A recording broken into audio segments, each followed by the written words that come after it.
Halo semuanya, balik lagi bareng saya Ari di channel Kontaineran ID. Jadi di video kali ini kita akan membahas sebuah produk ke sebuah pasar lagi nih. Bagaimana potensi sebuah produk ke sebuah pasar. Nah, di video kali ini kontennya mengenai produk pet food atau makanan untuk hewan peliharaan dan pasarnya adalah ke Jepang. Nah, bagaimana potensinya? Kalian simak terus video kali ini.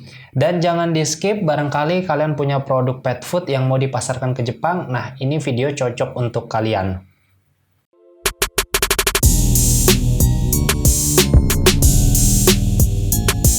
Oke, sebelum kita masuk ke inti videonya, pertama saya mengucapkan banyak terima kasih kepada Kepala ITPC Osaka Jepang yang sudah memberikan laporan ini. Kami dari Kontaineran ID hanya menceritakan kembali kepada audiens, kepada teman-teman semuanya, menginformasikan kembali kepada teman-teman yang memang tertarik ke dalam dunia ekspor. Jadi batasan produk di video kali ini adalah untuk pakan hewan peliharaan, utamanya adalah anjing dan kucing. Dengan HS code 230910 dan untuk hewan peliharaan lainnya HS code-nya 230990. Nah, pasti kalian penasaran nih, kira-kira seberapa besar sih peluang pasar produk pet food ke pasar Jepang? Sebelum itu, kita ketahui dulu hewan peliharaan yang paling populer dan banyak diadopsi di Jepang adalah anjing dan kucing. Berdasarkan dari data distribusi kepemilikan hewan peliharaan di Jepang berdasarkan survei yang dilakukan oleh Japan Pet Food Association atau JPFA, sebanyak 11,3% hewan peliharaan yang diadopsi di rumah tangga masyarakat Jepang adalah anjing dan 9,8%-nya adalah kucing. Sedangkan untuk peliharaan selain anjing dan kucing seperti misalkan ikan, kura-kura, burung, masing-masing sebesar 2,5%, 1,6%, dan 1,5%. Jadi pasar terbesar untuk produk pakan hewan peliharaan adalah anjing dan kucing. Jadi kalau teman-teman ingin membuat sebuah produk atau meramu sebuah produk untuk hewan peliharaan, sebaiknya memang targetnya adalah untuk anjing atau kucing, karena memang pasar terbesarnya ada di sana. Di Jepang sendiri, pet food dibagi menjadi 4 kategori utama. Yang pertama adalah makanan nutrisi umum, yang kedua adalah makanan ringan atau snack, yang ketiga makanan terapeutik, dan yang keempat adalah makanan lainnya.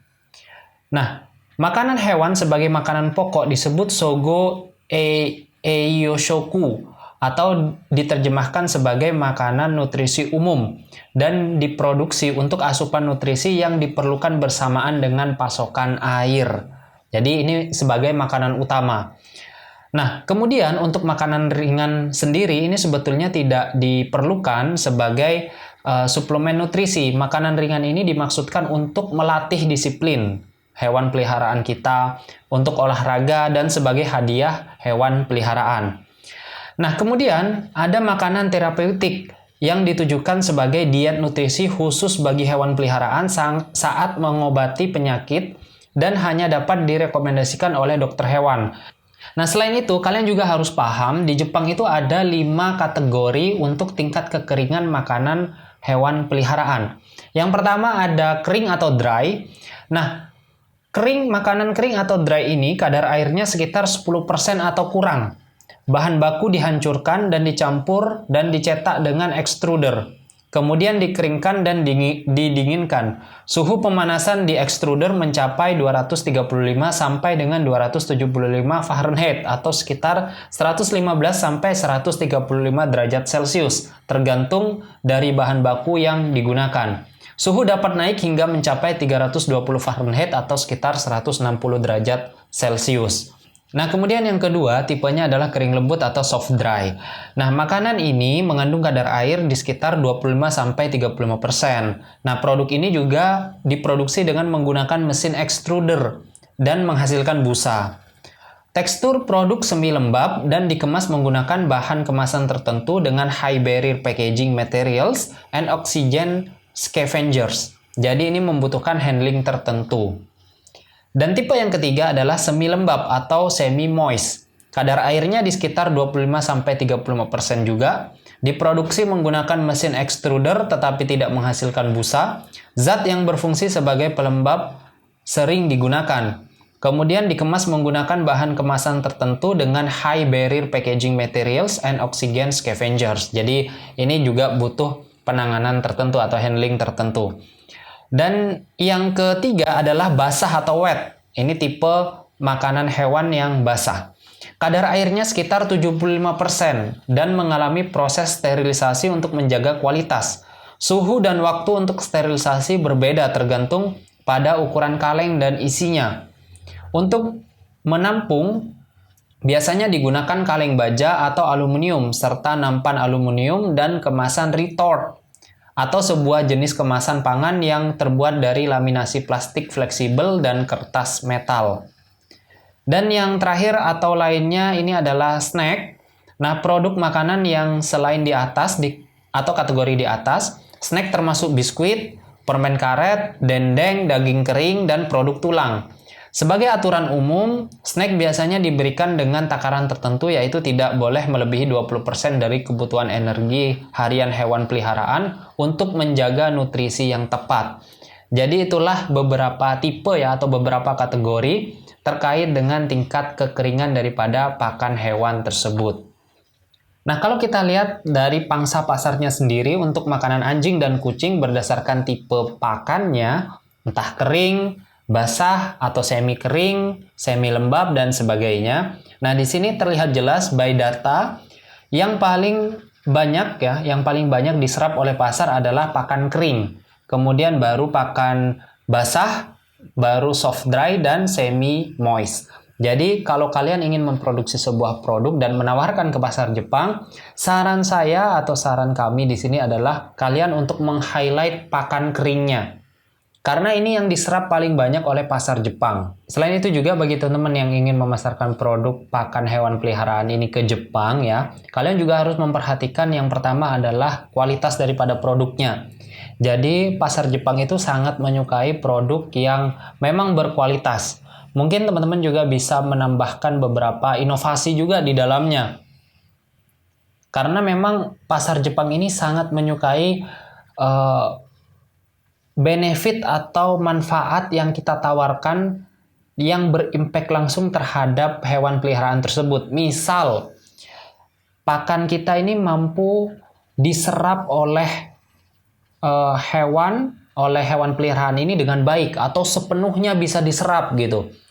Dan kita juga harus menampilkan teknologi apa yang kita gunakan untuk memproduksi pakan ternak tersebut atau pakan hewan peliharaan tersebut supaya masyarakat Jepang juga semakin yakin untuk memilih produk dari Indonesia. Karena apa? Masyarakat Jepang ini sangat fanatik terhadap produk dalam negerinya sendiri. Mereka menganggap bahwa produk yang made in Japan, terutama untuk pet food ini, jauh lebih berkualitas dibandingkan dengan produk impor. Maka dari itu, strategi yang tadi kita sebutkan atau kita diskusikan, itu sangat berpengaruh untuk masyarakat Jepang atau konsumen Jepang itu menentukan pilihan. Semakin baik inovasi kita, semakin baik kualitas kita, semakin baik harga kita, maka itu bisa menjadi salah satu pertimbangan masyarakat Jepang untuk memilih produk dari Indonesia. Nah, kalian juga bisa meriset beberapa contoh produk pet food yang dari Jepang.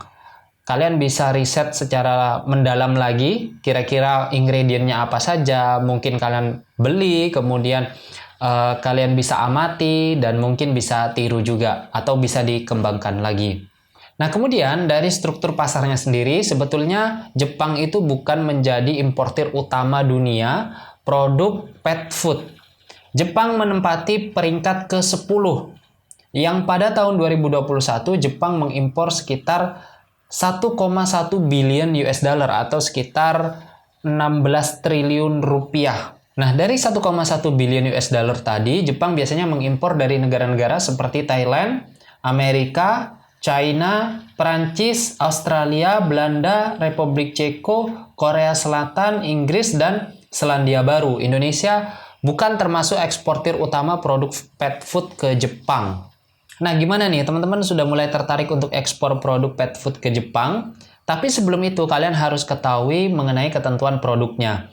Nah, ketentuan produk untuk importasi pet food ke Jepang berdasarkan Undang-Undang Keamanan Makanan Hewan Peliharaan atau Regulation of Safety of Pet Food yang berlaku pada tanggal 1 Juni 2009.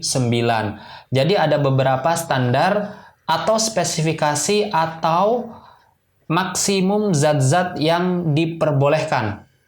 Nah, contohnya ada kandungan zat aditif dalam pet food yang tidak melebihi jumlah yang ditentukan sebagai berikut.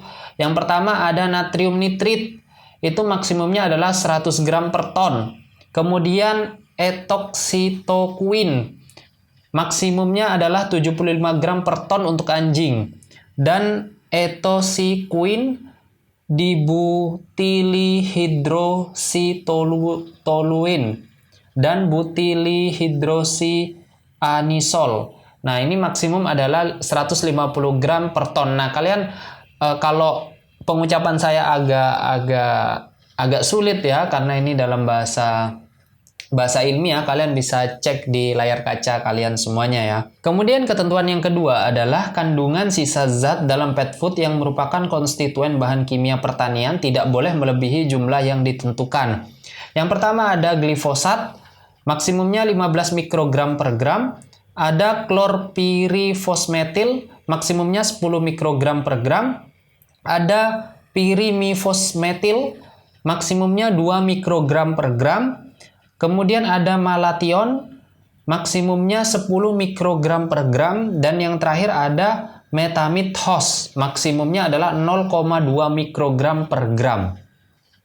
Kemudian ketentuan yang ketiga adalah kandungan polutan dalam pet food tidak boleh melebihi jumlah yang ditentukan. Seperti misalkan aflatoksin B1, maksimumnya adalah 0,02 mikrogram per gram. Kemudian ada deoxynivalenol, maksimumnya adalah 2 mikrogram per gram untuk anjing dan 1 mikrogram per gram untuk kucing. Yang selanjutnya ada kadmium, maksimumnya 1 mikrogram per gram.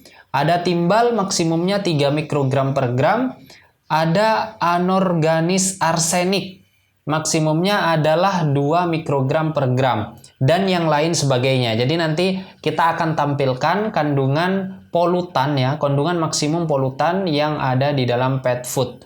Dan yang keempat ketentuannya adalah dalam menghitung kandungan zat yang ditentukan dalam poin 1 hingga poin 3, jika kadar air pet food melebihi 10%, maka jumlah berlebih harus dikeluarkan dari jumlah pet food tersebut. Dan jika kadar air makanan hewan kurang dari 10%, maka jumlah yang tidak mencukupi harus ditambahkan ke jumlah pet food tersebut. Jadi ini ada metode perhitungan khususnya. Selain itu, kalian juga harus menerapkan standar pembuatan pet food yang sudah ditentukan oleh pemerintah Jepang. Yang pertama adalah tidak menggunakan bahan baku yang mengandung zat berbahaya atau terkontaminasi atau diduga sebagai mikroorganisme patogen.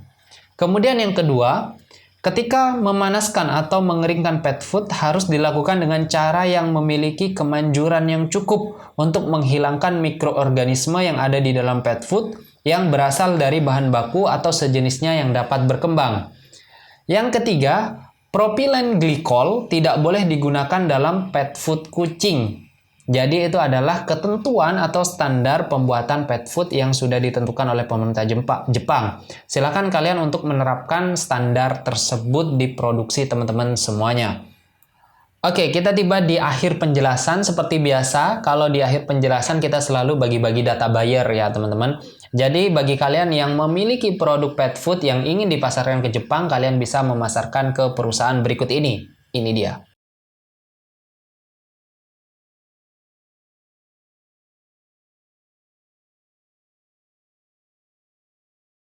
Oke, terima kasih teman-teman semua yang sudah nonton video kali ini. Saya doakan semoga usaha teman-teman semua lancar, berkembang, dan sukses. Mari bareng-bareng dengan Kontaineran ID kita sama-sama memajukan ekspor Indonesia. Terima kasih, sampai jumpa di video berikutnya. Bye.